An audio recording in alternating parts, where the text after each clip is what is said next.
بڑی بڑی ایک سمپل سی چیز. اس خط میں میں پھر آج بھی بات وہی کرتا ہوں جو پہلے دن کرتا ہوں, سوائے فواد چودھری کے کون سا شخص ایسا ہے جو پولیٹیکل ہے, جس کی کوئی سیاسی ہسٹری ہے, جس کی کوئی سیاسی بہت بڑا کوئی کردار ہے, جس نے کوئی سیاست میں سیاسی بنیاد پر جو آگے آیا ہو. ٹھیک. نمبر 1, مذاکرات کی دعوت دی گئی تھی تحریک انصاف کو. جی. کیا محمود خان اچکزئی کو کوئی خط گیا؟ کیا اسد قیصر کو کوئی خط گیا؟ کیا بریسٹر گوہر کو جس نے کل ویلکم کیا تھا کیا ان کو کوئی خط گیا؟ نہیں نہ گیا. پہلے تو یہ فیصلہ کرنا ہوگا کہ تحریک انصاف یہ کیا کس کو رہے ہیں.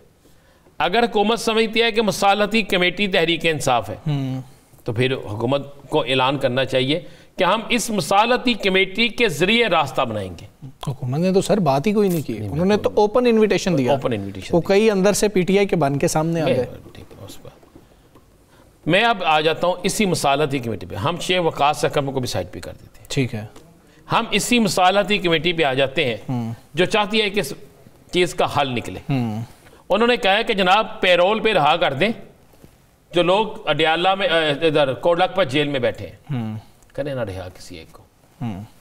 اگر تو ان کی بات کو مان لیا گیا, ہمارے ہی پروگرام میں فواد چودھری صاحب نے کہا تھا کہ آپ کو کچھ کرنا پڑے گا, اور انہوں نے کہا تھا یہ لوگ جا کر ملاقات کریں, تو انہوں نے یہ بھی کہا تھا کہ میں بانی کو جانتا ہوں کہ ان کو کس طریقے سے منایا جا سکتا ہے, کس طریقے سے راضی کیا جا سکتا ہے, کس طریقے سے ان تک وہ اصل حقیقت پہنچائی جا سکتی ہے. اب بات یہ ہے کہ ایک خط لکھ دیا گیا. ٹھیک ہے.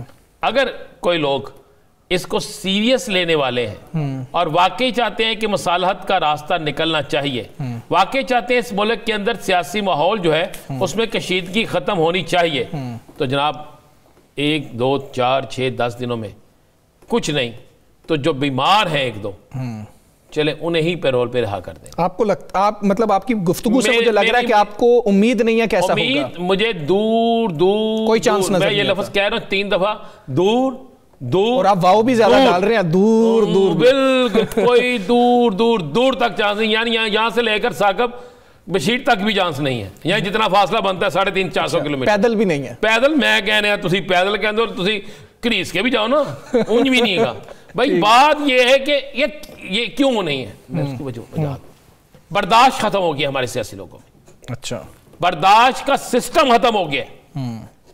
میں پہلے دن سے کہہ رہا ہوں جس نے 9 مئی کیا ہے, جو 9 مئی کا مجرم ہے اسے بازار میں لٹکانا چاہیے.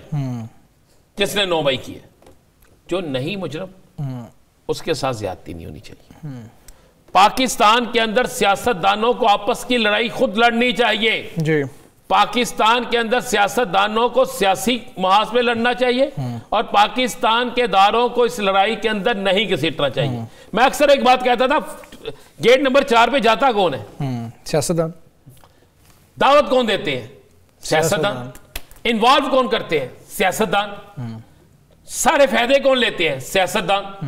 اگر آج آپ اٹھا کے دیکھ لیں پاکستان کی ہسٹری کو اٹھا کے دیکھ لیں تو یہ جو 5300 ارب کرپشن ہے, تو اس میں اگر آپ نظر دوڑا کے دیکھیں گے تو آپ کو نظر آئے گا کہ اس کے اندر بہتی گنگا میں سب سے زیادہ نہانے والے جو ہیں سیاسی حکومتوں کا دور کی وہ رپورٹ ہے نا, وہ ہے.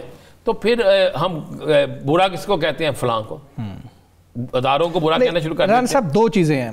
فواد چودھری صاحب یہ کہہ رہے ہیں 92 سے آج وہ بات کر رہے تھے, انہوں نے کہا جی کہ یہ جو لوگ باہر پھر رہے ہیں نا پاکستان تحریک انصاف کے, یہ اجنبی ہیں, یہ انہوں نے بولا. اور دوسری سائیڈ جو کہ اس وقت کی موجودہ پی ٹی آئی ہے جو کہتی ہے کہ بھائی ساری مشکلیں تو ہم نے کاٹی ہیں, آپ لوگ تو بھاگ گئے تھے. اب یہ دونوں باتیں کیا درست ہیں یا نہیں ہیں؟ میں بات سنیں, میری باتیں تو دونوں ایک قسم کی درست, وہ بھی ٹھیک کہہ رہے ہیں, وہ بھی ٹھیک کہہ رہے ہیں. وہ کیوں بھاگے وہ بتا سکتے ہیں, کچھ چیزیں ایسی ہیں میں نہیں بتا سکتا. مجھے فواد جو سب کے چچا ملے, اچھا, انہوں نے جو صورتحال بتائی تو میرے رونگٹے کھڑے ہو گئے. میں نے اس کے بعد انہیں کہا کہ نہیں آپ بالکل ٹھیک ہے, مشکلات کا ذکر کر رہے ہیں. ہاں جی, ٹھیک. جو کھڑے ہو گئے ان کو تو سلوٹ ہے نا, چاہے وہ کسی بھی سیاسی جماعت میں ہے, کسی بھی سیاسی جماعت میں. مجھے آج اچھی طرح یاد ہے, میں آپ کو ایک حوالہ دینا چاہ رہا ہوں جی جی, کہ جب میاں نواز شریف پاکستان میں نہیں تھے, مشرف کا دور تھا, الیکشن ہوئے تھے, ایک شخص کو میں نے سب سے زیادہ آگے نکل کے گراؤنڈ میں دیکھا، اس کا نام تھا خواجہ سعد رفیق جی، مجھے یاد ہے اس کی ایک ریلی جو لاہور شہر کے اندر جس نے راؤنڈ کیا جی، اس کی ایک ریلی نے الیکشن کا سما مسلم لیگ نون کے لیے بنا دیا تھا. وہ 10 سیٹیں تھیں، وہ 12 سیٹیں تھیں، لیکن جو لوگ کھڑے رہے ان کو لوگ. اچھا، ان کی بھی پرول کی بات ہوئی تھی، ان کی والدہ بیمار تھیں، اسی دور کی بات ہے یہ. ٹھیک ہے، اتنی سی سمپل سی بات ہے کہ فواد چوہدری صاحب کے ذریعے سسٹم ٹھیک ہو جائے، جو باہر کھڑے ہیں جو تحریک انصاف کے اندر ہے ان کے ذریعے سسٹم ٹھیک ہو جائے. اس سسٹم کو ٹھیک ہونا چاہیے.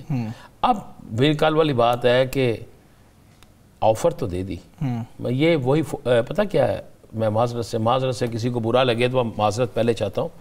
یہ وہ سیل ہے دکانوں پہ لگی ہوتی ہے نا، 650 روپے والا مال جو ہے نا 850 روپے پہ لکھ کے کہتے ہیں 50% سیل، کہ نہ کوئی سمجھا نہ لینا ہوئے تو نہ ساڑھا مال بکے.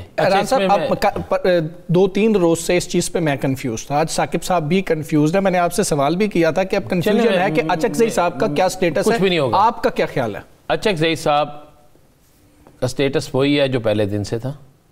مینڈیٹ ہے ان کے پاس، مینڈیٹ ہے، مکمل مینڈیٹ ہے. آپ کیوں نہیں غور کرتے کہ اچکزئی صاحب کو ان تمام اراکین نے جو تحریک انصاف کے تھے سائن کر کے اپوزیشن لیڈر نامزد کیا جی، اور جب اپوزیشن لیڈر نامزد کیا گیا ہے تو کوئی بات تھی تو اپوزیشن لیڈر نامزد کیا گیا نا. آج کے دن تک بھی سٹل آج کے دن تک بھی کسی جگہ سے یہ لفظ نہیں آیا پوری پریس ریلیز کے اندر جو بھی ہے اگر لکھا گیا ہے کہ جناب اختیارات اچکزئی کے پاس ہیں مذاکرات. یہ نہیں کہا گیا کہ جناب ہم محمود خان اچکزئی جو ہیں ان کے بھی عمل کو نہیں مانیں گے، راجہ ناصر عباس کے بھی عمل کو نہیں مانیں گے. ایک جس دن یہ فیصلہ ہوا تھا جو میرے ذرائع ہیں جن سے میری بات ہوئی ہے، وہ میں نے آج بھی یہ پوچھا ہے، میں نے یہ بات جو خدشات ثاقب بشیر صاحب کے ہیں جو آپ کے، یہ میرے بھی تھے. جی ٹھیک ہے، کہ کل کو یہ خبر دیکھیں گورنمنٹ کو سب سے زیادہ سوٹ کیا کرتا ہے، میں نے پھر وہ کہہ رہا ہوں گورنمنٹ کو اس سے زیادہ سوٹ کرتا ہی کچھ نہیں ہے کہ وہ ایک لیٹر لکھے اور سیدھا وہ لیٹر لکھے محمود خان اچکزئی کو کہ جناب آئیے بیٹھ کر مذاکرات کرتے ہیں، اور اس مذاکرات سے پہلے کہ جناب آئیے ہم آپ کو اپوزیشن لیڈر تسلیم کرتے ہیں، آئیے آپ مذاکرت کریں. اسی طرح راجہ ناصر عباس کو بھی لکھے کہ آئیے مذاکرت کرتے ہیں. اگر ان کے مذاکرات کو نہیں مانتے تحریک انصاف کے ہاتھ سے اپوزیشن لیڈر بھی گیا، تحریک انصاف کے ہاتھ سے اختر مینگل بھی گیا، راجہ ناصر عباس بھی گیا، تحریک انصاف کے ہاتھ سے محمود خان اچکزئی بھی گیا، تحریک انصاف رہ گئی اکیلی. اور اگر تحریک انصاف مان لیتی ہے تو پھر ٹھیک ہے ایک گول یا وہ کر جائیں گے یا وہ کر جائیں گے.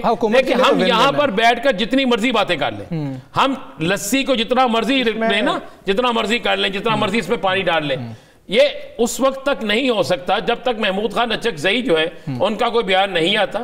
یا ابھی تک میں پھر وہی کہہ رہا ہوں، ابھی تک صرف وزیر اعظم پاکستان نے زبانی کا ہے، ابھی تک مذاکرات کی دعوت کسی کو نہیں دی گئی. ایک باضابطہ دعوت ہوتی ہے، چلے سپیکر صاحب بلا لیتے ہیں، آئیں جناب آج میرے چیمبر میں آ جائیں، وزیر اعظم صاحب نے میری ڈیوٹی لگائی ہے، آئیے بیٹھیں، آپ کے کیا مطالبات ہے، ملاقات کرنی ہے، چلیں جی ملاقات کر لیں، کوئی غیر قانونی کام نہیں ہوگا. ٹھیک ہے ثاقب صاحب آپ کیا کامنٹ کرنا چاہ رہے ہیں اس میں؟ طارق صاحب اس میں جو امپورٹنٹ ڈیولپمنٹ ہے وہ یہ ہے کہ جو تحریک تحفظ آئین پاکستان ہے ان کا بڑا طویل جو ہے وہ اجلاس ہوا ہے، اور اس اجلاس میں یہ فیصلہ ہوا ہے کہ ایک تو جو اصولی طور پر انہوں نے جو وزیر اعظم کی طرف سے مذاکرات کی دعوت تھی اس پر بھی مشاورت ہوئی، اور اس پر انہوں نے اصولی طور پر اتفاق کیا ہے کہ جو درپیش جو مسائل ہیں سیاسی طور پر، معاشی طور پر، امن و امان کے حوالے سے، اس پر ایک نئے میثاق کی ضرورت ہے. اور نئے میثاق میں اپوزیشن مستقبل میں شفاف انتخابات، متفقہ نئے الیکشن کمشنر کی تقرری، پارلیمانی بالادستی، قانون کی حکمرانی، انسانی حقوق کی پاسداری، آئینی اور جمہوری اقدار کی مضبوطی کے لیے ڈائیلاگ کے لیے تیار ہے. یعنی کہ تحریک تحفظ آئین پاکستان نے اپنا جو موقف ہے وہ انہوں نے اپنے پوائنٹس دے کر یہ کہہ دیا ہے کہ ہم مذاکرات کے لیے تیار ہیں. اب اس کے بعد ثاقب صاحب بات ہی ختم ہوگی نا، میں وہی عرض کر رہا ہوں، اس کے بعد تو بات ہی ختم. اب اس پہ تحریک تحفظ آئین پاکستان میں موجود ہیں اسد قیصر صاحب بھی جو اس میٹنگ کا حصہ ہے. اب بات تو میں پھر وہ کہہ رہا ہوں، یہ وہ ساری جو ایک تھی نا فضا ختم ہو گئی.